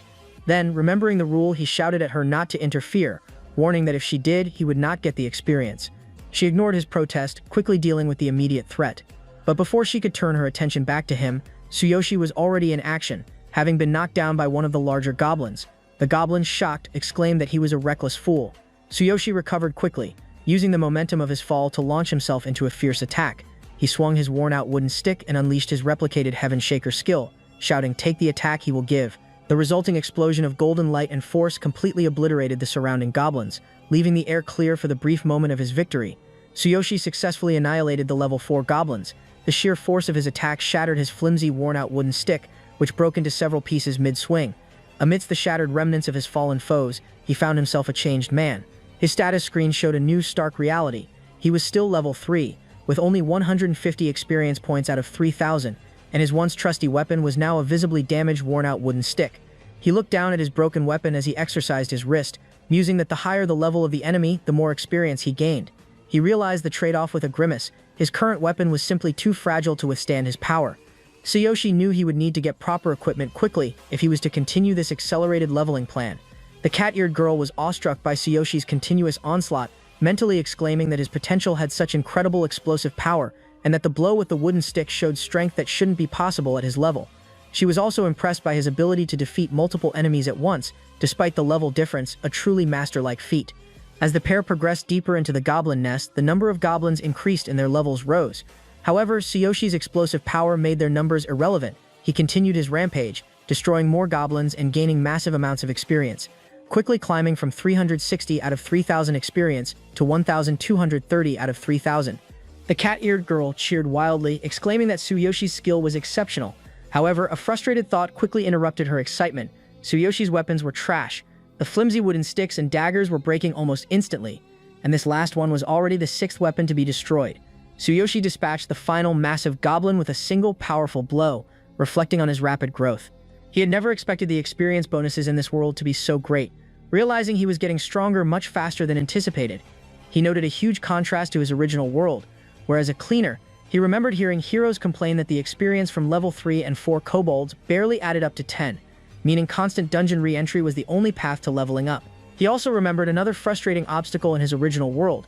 The Hero Alliance required forming a party to enter dungeons, which meant experience was divided equally, making it inefficient. Furthermore, the powerful guilds took all the valuable drops, leaving little for individual heroes. He recalled hearing other heroes complain that all the dungeons were fought over, leaving them with no opportunity to level up. But here, in this new world, Tsuyoshi realized his advantage. He could hog all the experience, and the monsters seemed to grant more of it. His eyes shone with pure ambition as he looked at his updated EXP, which was 2,100 out of 3,000. He concluded that this was amazing and that he would level up like crazy in this other world. Tsuyoshi and the cat-eared woman paused, resting for a moment among the rocky terrain of the goblin nest. Tsuyoshi, still panting from his explosive attack, mused that at that incredible pace he would rush straight to the boss. He lay resting, his head beside the cat-eared girl who was also resting on the ground. A foreboding change in the environment caught his attention. The air was filled with a shadowy black mist, and a sinister, large silhouette with glowing red eyes emerged from the depths of the cave. Sweat trickled down Tsuyoshi's face as he watched the intimidating figure. A chilling question formed in his mind, wondering if that was the goblin boss. His apprehension renewed, every muscle tensed, ready for whatever terror awaited him. The gigantic goblin boss was revealed, its figure distorted with long, tentacle-like appendages hanging from its back and glowing red eyes. The cat-eared woman looked at it with grim understanding, stating that it was unlucky for them that this time darkness had possessed the boss. Tsuyoshi was immediately alarmed, his thoughts consumed by the term darkness. He was shocked to find that darkness was also present in this world, wondering if the darkness lurking in the caves of his original world was the same entity. A chilling realization struck him. The dark goblin looked precisely like the entity that had killed his father and mother. Tsuyoshi clutched a new dark wooden staff tightly. The cat-eared girl confirmed that enemies possessed by darkness were formidable. She explained that the boss here was only level 6, but once possessed by darkness, its strength became exponentially greater. The cat-eared woman expressed her grave concern, explaining that darkness possesses not only terrifying power, but its very existence is shrouded in mystery. Tsuyoshi's gaze hardened, his personal mission overriding all caution. He declared he would absolutely take the boss down with his own hands, whether it was now or sometime in the future. He didn't know what connection darkness had across different worlds, but he vowed he would kill every one of them. With raw determination etched on his face, he pointed at the grotesque, dark goblin boss. He vowed to kill them, the very ones who had murdered his father and mother, with his own hands. With that visceral cry, Tsuyoshi charged directly at the colossal, terrifying monster, plunging himself into the ultimate confrontation. His companion, now fully alarmed by his recklessness, screamed his title, calling him master. The monstrous, dark green goblin boss bared its many sharp teeth, mouth agape and ready to attack Tsuyoshi. Tsuyoshi charged, yelling a challenge at the immense dark goblin boss, level 6, and unleashed his replicated Heaven Shaker skill. Driven by raw hatred, he screamed that damn darkness had ruined Karina's life and commanded it to die.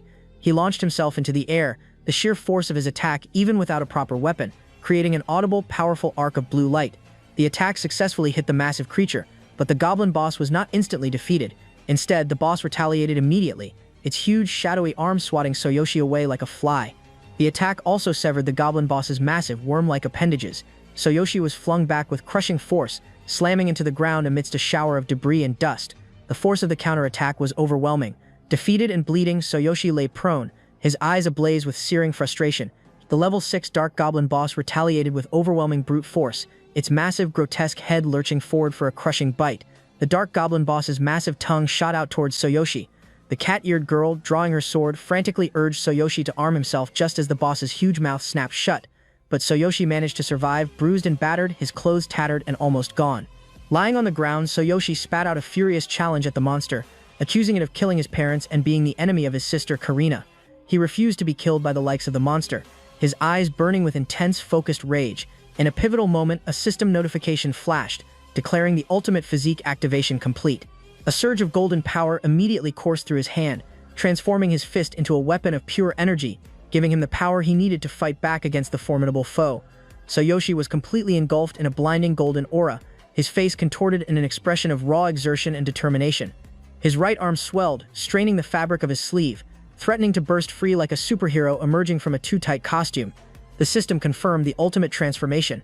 The enhancement was focused on the right hand, which was experiencing immense strain, so caution was advised.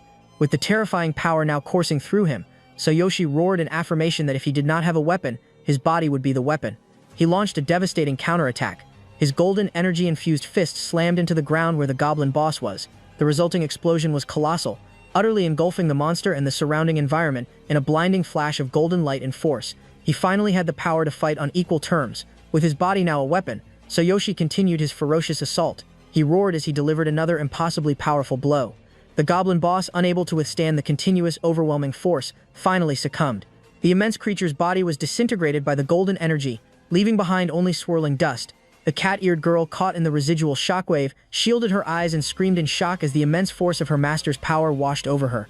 Tsuyoshi stood at the center of the destruction, his body still glowing with the golden power of the ultimate physique, completely exhausted but utterly victorious until the level 6 dark goblin boss was gone entirely. After the intense battle, Tsuyoshi stood amidst the smoking remnants of the goblin boss. A status screen flashed, confirming his victory and progress. His level was 4, his occupation was warrior, and he had no weapon or any skills. His replicated skill was Heaven Shaker. A triumphant notification appeared, adding 1,000 to his level up. His right arm, visibly exhausted and red, returned to its normal size with a release of air. His eyes burned with a renewed grim resolve. He silently affirmed his unbreakable vow that he would kill all the darkness. His current experience was reset to 0 out of 6,000, signaling the beginning of his next stage of power gaining. The cat-eared woman rushed to Tsuyoshi's side, calling out in distress about his arm, which was obviously injured from the sheer force of the blow. Tsuyoshi, exhausted, groaned as a notice appeared on his status screen. His right hand had been severely injured. If not treated promptly, it would cause necrosis. He realized his mistake, thinking he had used too much strength as sweat ran down his face and he still felt chills. The system then offered a valuable tip. He could freely adjust the parts and strengthen his strongest body.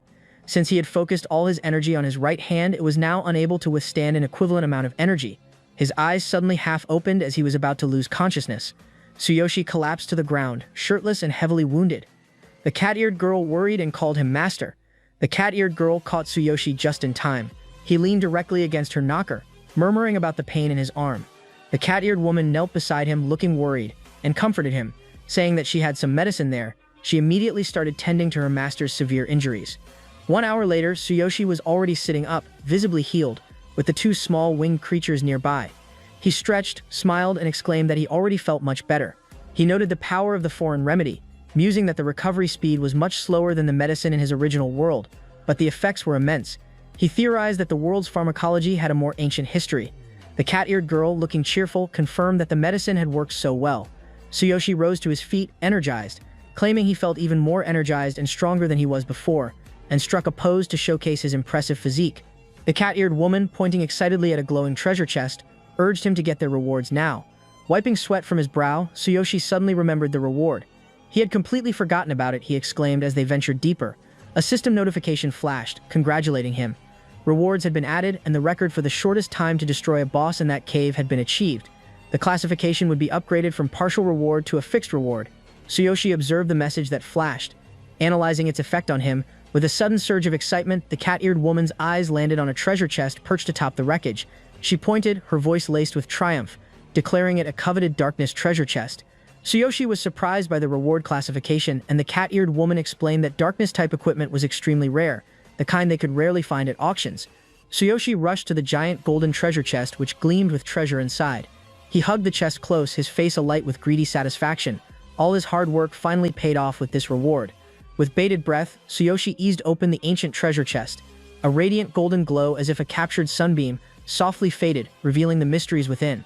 A system notice confirmed that he had received the Dark Goblin set. The cat-eared woman joyfully explained that receiving the set reward was a true blessing, anticipating the outfit's undeniable usefulness. Tsuyoshi's initial surprise quickly turned into a sudden closing of the treasure chest, as if a memory had resurfaced. Behind him, the cat-eared girl looked on, confused by the abrupt interruption. Tsuyoshi realized that he had only one more slot left in his inventory. The system presented a prompt asking if he wanted to save it in his inventory, to which he could respond with a simple yes or no. It also displayed his divine consciousness inventory status, showing one remaining slot. Tsuyoshi thought about the potential trade-offs of storing the item, wondering if the entire set would occupy all the available inventory slots. He deduced that if the whole set only took up one slot, it would be a huge advantage. With a determined internal thought, he hit the yes option. The final confirmation appeared, stating that the Dark Goblin set had been added to his inventory, and he could now use the item at his own will. The icon for the set, showing a complete suit of armor, now occupied the single available slot in his divine consciousness inventory. Tsuyoshi, realizing his luck with the inventory glitch, flashed a wide, satisfied grin, and the cat-eared girl, unnerved by his strange expression, asked why he was smiling like that. He quickly composed himself, claiming he was just looking at the set reward, and then changed the subject. He asked the cat-eared woman if she could sew, and she cheerfully confirmed that she had been sewing her own clothes since she was a little girl, and had a sewing kit with her. The pair then sat together under the huge, glowing moon and the magical, sparkling night sky. After a while, she presented him with a piece of dark clothing she had sewn, her face expectant as she asked if it was good enough. Tsuyoshi smiled at her, thanking her for the essential garment. The first of his new custom-made gear was ready. Wearing his new simple black tank top, Tsuyoshi beamed at the cat-eared woman, exclaiming in awe at her skill as she looked pleased to be of service. He then reminded himself that since he had leveled up and gotten his gear, it was time to go back. Tsuyoshi, however, suggested they settle down for the night to rest and recover, eager for his next steps in his original world. The cat-eared girl readily agreed, her enthusiasm echoing his own desire for a fresh start. With that, under the full moon with Tsuyoshi's apartment building, he opened the portal once more, going back to his original world. He emerged in his apartment bedroom, falling onto his bed. He let out a relieved sigh, having finally made it back. He reflected on his time in the other world, noting that after he walked around with the cat-eared girl, they finally found a place to stay. Tsuyoshi lay in his bed, recalling his last few hours in the other world, where he had to wait for his companion to fall asleep before using the portal to return and rest. He noted that he had truly gotten a bunch of good stuff that time. He knew he couldn't stop the flow of time in his world forever, and needed to get some rest, anticipating his first foray into a cave the next day. The next day, Tsuyoshi woke up in his apartment. A system prompt instantly materialized before him, demanding his attention. It declared the Dark Goblin set was in his inventory.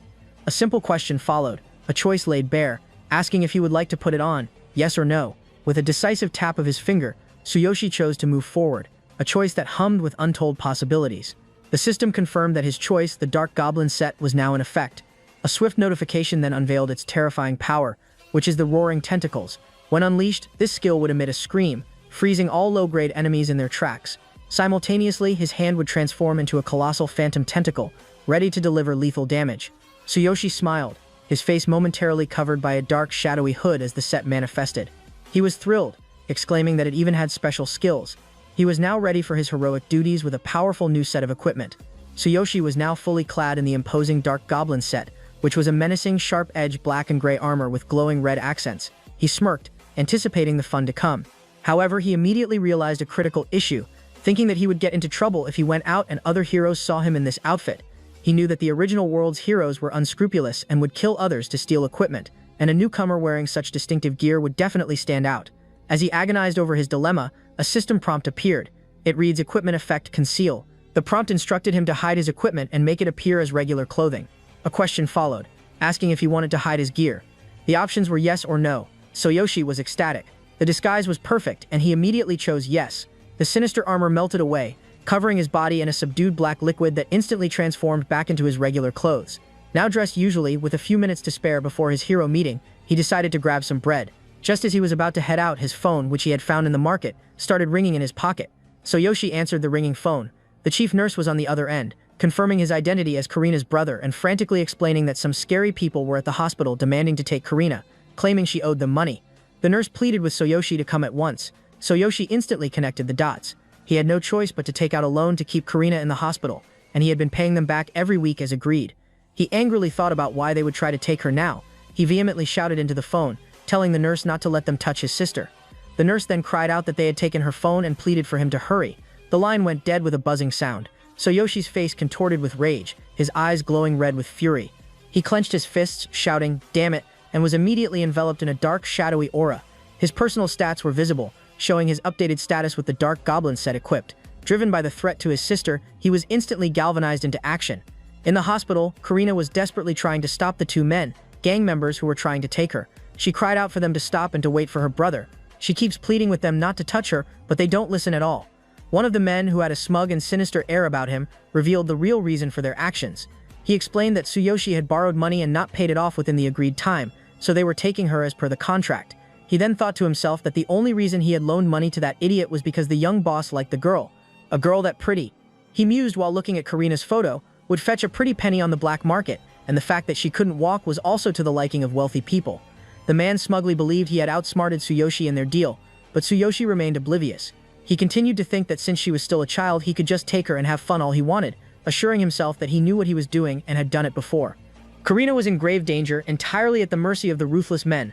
Karina, tears welling up in her eyes, fiercely argued with the gang member, shouting that her brother would never sign such a contract and accusing him of cheating Tsuyoshi. The gangster, looking down on her, scoffed and revealed the predatory nature of the loan. He explained that Tsuyoshi's weekly payments were barely enough to cover the interest, and he had no idea when he would get the principal back. He grabbed Karina by the jaw, his face close to hers, and in a deeply chilling, sinister manner, offered a vile proposition. He told her that if she came with them nicely, they would be lenient with her. His expression twisted into a terrifying dark smile, as he added that if she refused, there would be no hard feelings. The gang member clearly didn't intend to let her go easily, the dark predatory nature of his actions now completely revealed. Suddenly, the man's gaze snapped to the door, as if he'd heard something drawing near. Just as the gang member finished his menacing threat, the door to the hospital room exploded inward with a deafening crash, shattered glass flying everywhere. A sudden violent intrusion startled the gangster, who then cried out, demanding to know the identity of the intruder. Tsuyoshi emerged from the debris, his expression a terrifying mask of incandescent rage, his eyes glowing a fierce, malevolent red. His face was contorted in anger, and a dark, crackling energy radiated from his body. Driven by the threat to his sister, he issued a chilling command to the stunned men, telling them to brace themselves. Tsuyoshi stood in the damaged hospital room, his body radiating a dark aura. His status screen confirmed his current state as level 4 warrior, equipped with the Dark Goblin set, which included roaring tentacles. His replicated skill was Heaven's Shaker, and he had 0 out of 6,000 experience. The thugs, with Karina still among them, turned their attention to Tsuyoshi. Karina, shocked and relieved, whispered her brother's name. The main gangster, despite the carnage, recovered his composure and sneered at Tsuyoshi, noting that he had finally decided to show up. He then mocked Tsuyoshi, questioning why he looked so angry, as if he wasn't paying his debts. He added that he doesn't need a disabled sister like Karina. The gangster was unaware of the terrifying power he was about to face. Tsuyoshi immediately launched his attack. The moment the prominent gangster opened his mouth to speak, Tsuyoshi struck him with a blindingly fast, shadowy blow, shattering his sunglasses and sending blood flying, including one of his teeth. The gangster was sent spinning across the room, pieces of debris scattering around him. A notification briefly flashed, confirming Tsuyoshi's focused power. Tsuyoshi's strongest body part was his legs. They were strengthened and his movement speed increased. The main gangster landed hard, groaning in pain as objects flew from the table. The henchman guarding Karina cried out to his boss. The larger bald gangster, consumed by a blind rage, charged at Tsuyoshi, roaring that he was a brat. Tsuyoshi met the charge with fierce, cold fury, ready to engage the enraged thug. The bald gangster's enraged charge was suddenly halted. Tsuyoshi met the punch head-on, delivering a counter-blow to the gangster's torso with immense force, sending the burly man flying across the room and shouting in pain that his arm was broken. The main gangster, still reeling, saw the defiance and was enraged, shouting that no one had ever defied him. He then recognized the gravity of the situation and pulled out a gun. He exclaimed that defying the Blue Snake team was a first and leveled the weapon at Tsuyoshi, ordering him to die. A gunshot roared, and a bullet sped through the air towards Tsuyoshi. Karina, watching in horror, screamed no as the golden bullet spun towards her brother. In a blink, the bullet was stopped in mid-air, having been caught cleanly by Tsuyoshi's bare hand. Karina's eyes widened in utter disbelief as she saw it happen in front of her eyes. The gangster's equally shocked gasped as he wondered if he had just caught the bullet with his bare hands. He exclaimed that it was impossible. Even with his veins still bulging, Tsuyoshi's response was simple, a declaration that echoed with newfound power. He was, after all, a hero already. A system message confirmed his current advantage, which stated that his hands were his strongest body part and could not be harmed by ordinary weapons. The three remaining gangsters were now terrified, recognizing the ominous truth. They stammered in unison, acknowledging the hero. A nurse and a security guard rushed down the hallway, the nurse explaining breathlessly that some loan sharks were threatening a patient and her brother and urging the guard to hurry. Tsuyoshi's confrontation was about to be interrupted by the arriving authorities. The nurse, standing beside the security guard, was speechless as soon as she was already on the scene, looking at the injured loan sharks instead of Tsuyoshi. The leader of the gang requested that Tsuyoshi repay the loan in a lump sum as soon as possible, warning him that if he delayed repayment, their young boss, who was also a hero, might not remain silent. The gangsters, now defeated and bruised, offered a forced and humble apology for interrupting him and announced they would be leaving immediately, quickly retreating. Tsuyoshi watched them go, and they also politely bowed their hands as a sign that they were leaving for the nurse. The main gangster was clearly furious, thinking that the boy had become a hero. He realized he had to report this to his boss, otherwise their plan to abduct the sister would fail. The gangster revealed that his boss was a level 100 warrior, and he was confident they could defeat Tsuyoshi, who appeared to be a mere trainee. Karina was relieved that the defeated loan sharks were no longer a threat. Tsuyoshi turned back to Karina, holding the crumpled contract. He apologized, telling her he was sorry he hadn't been able to see her as much as he'd have liked. Tsuyoshi, sitting beside his sister, explained that the loan sharks had a point. If they didn't pay them off soon, the blue snakes would be back. He confessed that he had spent the last few days trying to figure out how to pay them back, but assured his sister not to worry, as he was now a hero. Karina, seeing his hero ID badge, was shocked to learn that he had really become a hero. Tsuyoshi confirmed that he was currently an intern and would be officially recognized once he went to the cave that day. Tsuyoshi revealed his desperation. He had borrowed $60,000 from the Blue Snake gang for Karina's treatment. He lamented that earning money steadily in this world, even as an official hero, would take a considerable amount of time. His ultimate solution was to sell all his hero equipment. He knew that the cooldown for the Boundless Passage ended tonight, which meant he could resume his accelerated training. He looked forward to being an official hero. Meanwhile, in the Hero Alliance meeting point, a mystical-looking clearing with heroes gathered. Gaia, the level 9 warrior with 1200 combat power, stood among them and asked if everyone was present. The team, now including Tsuyoshi with his unique advantages, was ready to embark on their first cave mission. Gaia began his address to the gathered hero trainees, announcing that day they would all be tested on their skills to determine if they were ready to become heroes officially. He immediately laid down the rules. The most important one was that they had to give him all the hero equipment they found in the cave. The trainees, looking intimidated, hesitantly replied that they understood. Tsuyoshi, however, understood the dark truth of the Hero Union. He had heard of these things, suggesting the Union was turning a blind eye to the exploitation, though he decided it didn't matter much since there wasn't much to be found in a low-level cave anyway. Gaia continued, assuring them that he was a level 9 warrior, and as long as they followed his instructions, they would have no problem passing the exam. He then revealed the fee. In return for making them official heroes, he would charge each of them 20,000 yen. The stunned trainees could only stammer a response, while Gaia, with a stern expression, demanded if they understood. The group of hopeful heroes weakly conceded, acknowledging the steep price and the exploitative nature of their hero's journey. Tsuyoshi raised his hand, challenging Gaia, and pointedly asked why they had to pay him an additional fee when he was already getting all the equipment found in the cave, asserting that this practice would leave them with no money for themselves. One of the intimidated trainees quickly pulled Tsuyoshi aside, warning him not to go against the instructor, as Gaia was a member of the powerful guild Crazy Wolf. Tsuyoshi then realized the source of Gaia's audacity. He had the guild's backing, which was why he was asking for money so brazenly. Despite the risk, Tsuyoshi refused to be exploited, clenching his fist and internally vowing that he wouldn't pay a man like Gaia to help the strong and crush the weak, even if he had to die for it. Gaia spoke up and said, "It's because those are his rules." Gaia, with a menacing smile, confirmed they were, then dismissed Tsuyoshi, saying that if he was too poor to pay 20,000 yen, he should sign up for a solo test. He mocked the hero for not understanding that level of logic, and warned him that he didn't care what happened to him for provoking him. The other trainees were aghast, whispering that a solo test was rumored to have never been passed by an intern, and even the strongest heroes wouldn't enter a cave alone. They thought Tsuyoshi was a fool for incurring the examiner's wrath over a mere 20,000 yen. Tsuyoshi seized the opportunity offered by Gaia's anger, confirming that he could sign up for a solo test, which he found convenient. At the hero meeting spot, a man in a business suit, who resembled the official from the measurement test, likely the examiner, spotted Tsuyoshi and asked if he was serious about his decision. He keeps telling him he must be mistaken to sign up for a solo test. He even tried to confirm his decision with a final check, reiterating that no one had ever passed it and asking if going into a Class C cave alone wasn't a suicide mission for a new trainee.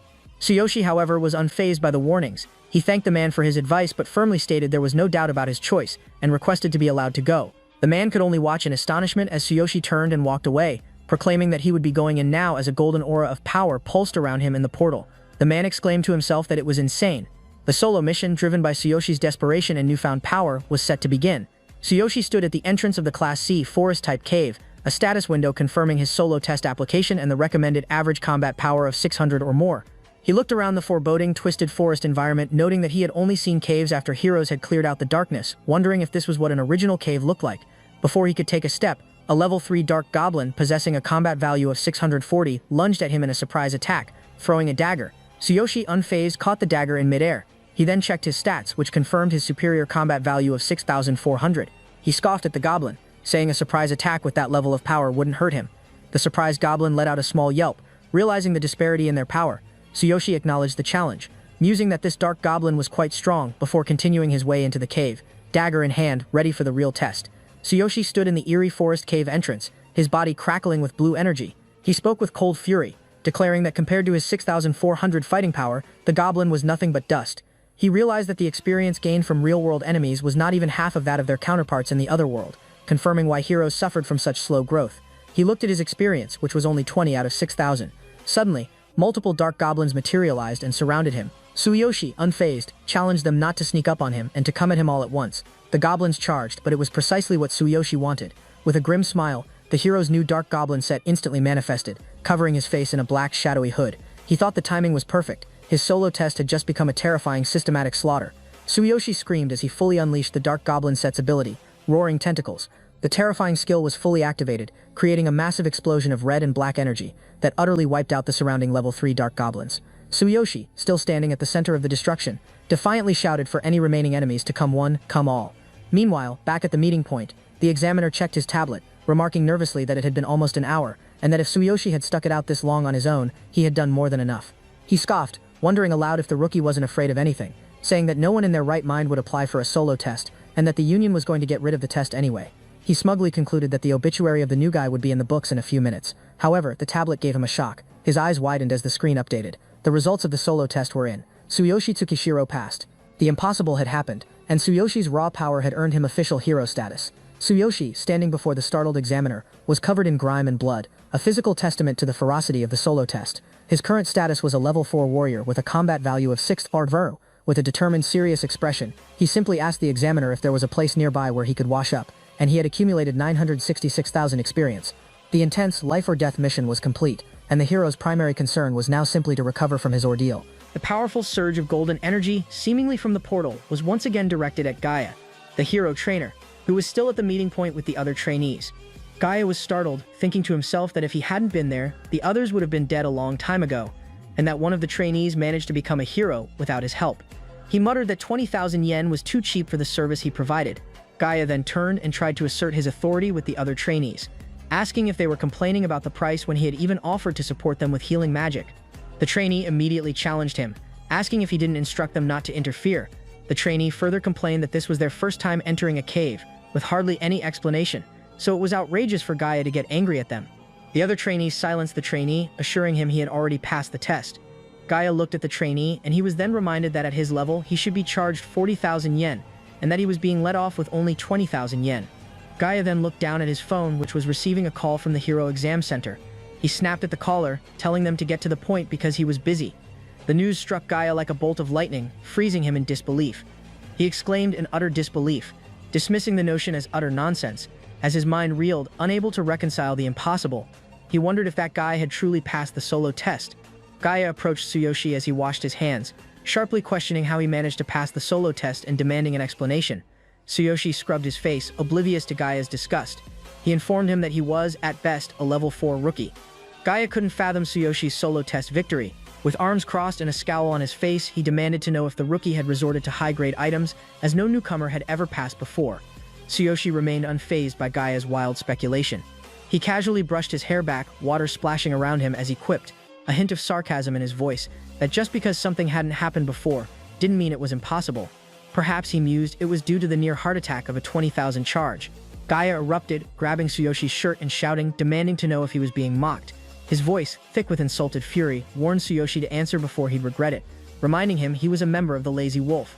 Tsuyoshi, with a face as blank as a forgotten grocery list, tilted his head and declared that a guild boasting merely level 9 and a combat power of 1200 barely registered on his radar. He probably had more significant dust bunnies under his bed. Gaia's fury ignited, his fist clenching as he was engulfed in a roaring inferno. How dare anyone insult him, as his voice boomed, demanding to know who they thought they were. In a flash of motion, Tsuyoshi deflected Gaia's powerful punch, not with a dodge but with a surprising stillness. His unyielding hands simply interrupted the force of her strike. His eyes ablaze, Tsuyoshi's voice cut through the air as he asked if they intended to beat him to death with level 9 fists. Gaia, trembling with sweat running down his face, realized with disbelief that his opponent possessed such power and speed, attributing it to being level 4. Gaia slammed his fist down, retreating as if he'd finally had enough of Tsuyoshi. Without a moment's hesitation, Gaia drew his dagger. Tsuyoshi's hands shot up, a silent plea for calm as he reeled in shock, imploring Gaia to wait a minute. Gaia's eyes flared crimson, his dagger poised to strike Tsuyoshi. He demanded to know what secret Tsuyoshi kept hidden. Tsuyoshi instinctively shielded his arm as the dagger crackled with an ominous spark. A system notification flashed, confirming the activation of the Dark Goblin set, its defensive properties and his ultimate physique. Gaia stared at his dagger, a profound surprise etched on his face as he observed its sudden deterioration. His eyes widened in disbelief. The blade was broken, yet the impact had felt nothing like a body. Gaia confronted Tsuyoshi, her gaze sharp, suggesting he was concealing high-grade equipment. Tsuyoshi, taken aback, offered no reply, his silence a testament to her accurate suspicion. Tsuyoshi's eyes widened in alarm. He worried he had accidentally revealed his ability, knowing it would be troublesome if people from his original world discovered his secret. Gaia fixed him with an evil smile, her interest piqued by whatever he possessed. His eyes burned with a malevolent desire as he demanded to know what he had. Gripping his worn dagger, he insisted it must be something truly valuable, then pressed further, asking if he had unearthed it from the cave or if it had been stolen. A shiver snaked down Tsuyoshi's spine, and his lips puckered as a cold gust of air swept over him. He blurted that he was scared, though frankly it looked more like he'd just swallowed a particularly sour lemon. Tsuyoshi clutched his side, groaning dramatically that if it weren't for that shabby dagger, it could have been dangerous. Gaia simply stared, bewildered at the perfectly unharmed man who stood directly in front of him, clearly overreacting for dramatic effect. His attention was suddenly snared as a voice apologized for the wait. The examiner assessed him in the solo test. The examiner happily announced that Tsukashiro-san was there for identity verification, and with that, he was officially a hero. Tsuyoshi politely replied that he understood and would be there right away. Gaia, observing quietly from behind Tsuyoshi and the examiner, declared that it had been a lifesaver. He then warned him not to pull that kind of stunt in front of the staff again. Gaia's eyes were wide and his teeth were bared in a smile, giving him an appearance of malevolence. Tsuyoshi felt something while the examiner was talking. He slightly turned his head on Gaia, and thought to himself that thanks to the system, his combat power was higher than a regular level 4, but facing high-level enemies was still quite troublesome. That night, as Tsuyoshi lay on his bed, the moon's gentle glow filled his apartment. He realized with a start that he had inadvertently caught Gaia's eye. A fleeting image of a cat-eared companion danced in his mind, but he quickly dismissed it, knowing there were no such beings in this world. His level was still too low, he needed to remain inconspicuous. Two figures in black robes were stealthily lurking outside his apartment. One of them asked if that was the place as they got near the door. He added that after he broke down the door, he would use the magic to immobilize them while he knocked them out and took them away. Donning a black hood and cape, the figure was also armed with a long stick, its tip adorned with a striking red gem. A formidable member of the Lazy Wolf Guild appeared, a level 10 mage boasting a combat power of 3500. Gaia was revealed, a wicked smile on his face, his long tongue extended as he ran his finger along the sharp edge of his dagger. His companion, clutching a stick topped with a fiery red gem, hushed him, warning that loud noises could attract unwanted attention. He added that first they would break the chains with magic and asked Gaia if he was ready. With shared wicked grins, they knew their schemes were set in motion. Intruders observed the fiery heart of a crimson gem, its once stable flame now beginning to succumb to a strange, inexplicable melt. From behind the door, Tsuyoshi burst forth, his eyes burning crimson with rage, a wooden stick gripped tight in his hand. Gaia and his companion were taken aback by his sudden furious appearance. The system's notification blared, unveiling Tsuyoshi's formidable profile. A level 4 warrior, he was clad in the menacing Dark Goblin set. His special skill, Roar Tentacle, promised an unsettling display of power. Wielding a club, he possessed no inherent skills, yet a duplicated ability. Heaven Shaker pulsated within him. With a combat power of 6 to 400, Tsuyoshi was a force to be reckoned with. He gritted his teeth, his gaze sharp as he glared at the two intruders. To Gaia, he remarked on their surprising swiftness. With a powerful smash of his wooden stick, Tsuyoshi unleashed his duplicated Heaven Shaker skill. A massive wave of orange fusion energy erupted, sending debris flying in every direction. Driven by a furious rage, he declared that even a level 10 mage accompanied his opponent. Despite his own combat power of 3,500, he emphasized the 6-stage level difference, acknowledging the significant disadvantage of a confrontation. Tsuyoshi believed combat power offered a precise measure of a hero's capabilities. Despite his own combat power of 6,400, his level was a mere 4. He knew he could handle opponents within 2 levels of his own, but facing a level 10 adversary, even one with lower combat power, would be a struggle due to the significant level gap. These thoughts raced through his mind as he observed the two high-level intruders before him.